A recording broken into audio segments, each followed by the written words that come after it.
કેમ છો? મજામાં ને? Napoleon can not refuse Jenner, આ ફ્રેઝનો આપણે વારંવાર ઉપયોગ કર્યો હશે. તો ક્યારેક તો એવો વિચાર આવે કે એવું તો શું હતું કે નેપોલિયન જેનરને ના ન પાડી શકે. બે અલગ અલગ વ્યક્તિઓ હતા.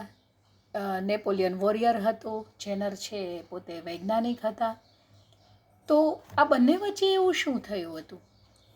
તો આપણે જાણીએ જ છીએ કે એડવર્ડ જેનર, કે જે શીતળાની રસીના શોધક છે, તો એની સાથે આ વાતનો કંઈક સંબંધ છે. શીતળા એટલે એ રોગ, સ્મોલ પોક્સ, કે જે 18મી સદીની અંદર ખૂબ મોટા પ્રમાણમાં એનો પ્રકોપ હતો. એવા સમયે લગભગ 4 લાખથી વધુ લોકોના મૃત્યુ થયા હતા. તો આ રોગનો કોઈ જ ઈલાજ નહોતો અને લોકો છે એ મૃત્યુ પામી રહ્યા હતા. પ્રાણીઓને ખૂબ અસર થઈ રહી હતી. એવા સમયે એક વખત જેનર બે બહેનોને વાત કરતા સાંભળે છે. એ બહેનો એમ બોલી રહી હતી કે મારી ગાયને કાઉપોક્સ થયા છે. કાઉપોક્સ એટલે એવો રોગ કે જેની અંદર ગાયના શરીર ઉપર ઝીણા ઝીણા ફોડલા થાય અને એને કાઉપોક્સ થયા છે, એટલા માટે થઈને હવે એને શીતળા થશે નહીં. એટલે જેનરને વિચાર આવ્યો કે આ કાઉપોક્સના પરુની અંદર કંઈક એવું છે કે જે શીતળાને મટાડી શકે છે. પછી એણે શોધ કરી અને ધીરે ધીરે ધીરે એ રસી તરીકે એણે શોધ્યું, જે રસી અથવા તો વેક્સિનેશનના પિતા તરીકે આપણે આ જેને પૂજીએ છીએ, ઓળખીએ છીએ. આ રસી બન્યા પછી સૌ પ્રથમ 8 વર્ષના એક બાળક ઉપર પ્રયોગ કરવામાં આવ્યો. એ સફળ ગયો.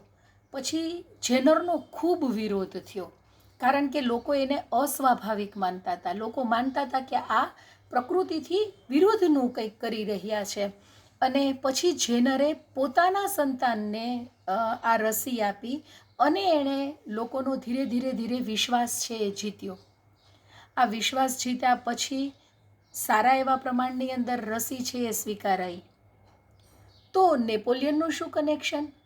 નેપોલિયન છે એણે પોતાના સૈનિકોને આ રસી અપાવી અને ઘણા બધા સૈનિકોને અસર થતા અથવા શીતળાનો રોગ થતા અટકાવ્યા.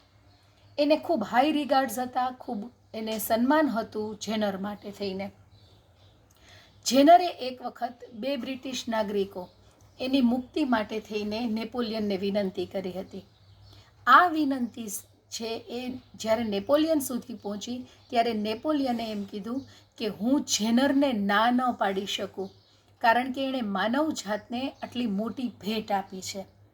અને ત્યારથી આ કહેવાયું કે Napoleon can not refuse Jenner. ભારતની અંદર શું પરિસ્થિતિ હતી? ભારતની પ્રજા ધર્મભીરુ હતી.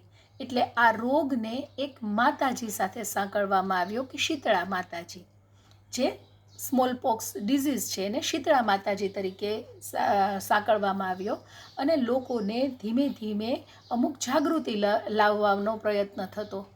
આ ઉપરાંત શીતળા નમાવવામાં લીમડાનો ઉપયોગ થતો, જે એન્ટિસેપ્ટિક છે. સાકરનું પાણી વપરાતું કે જે ઠંડક આપે છે. આ બધી વસ્તુ આપણે જાણીએ જ છીએ. એને ઉત્સવ પ્રેમી પ્રજાને સ્વીકૃતિ મળે એટલા માટે થઈને અથવા કેટલીક સામાજિક પરિસ્થિતિઓને ધ્યાનમાં લઈને એક તહેવારની સાથે સાંકળવામાં આવ્યો કે જે આપણે શીતળા સાતમ મનાવીએ છીએ.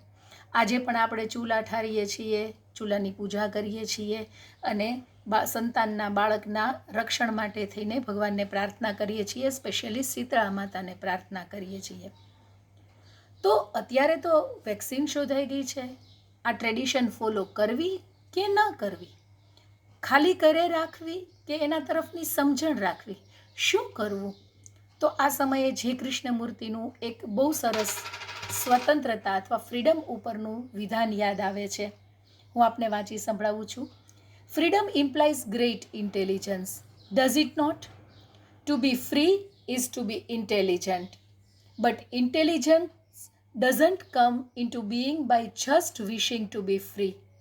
It comes into being only when you begin to understand your whole environment.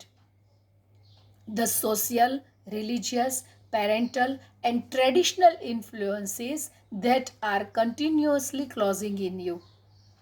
તો જો આપણે એ વસ્તુને સ્વીકારવા માગીએ છીએ, અપનાવવા માગીએ છીએ, તો અપનાવવું એ કંઈ ખરાબ વસ્તુ નથી.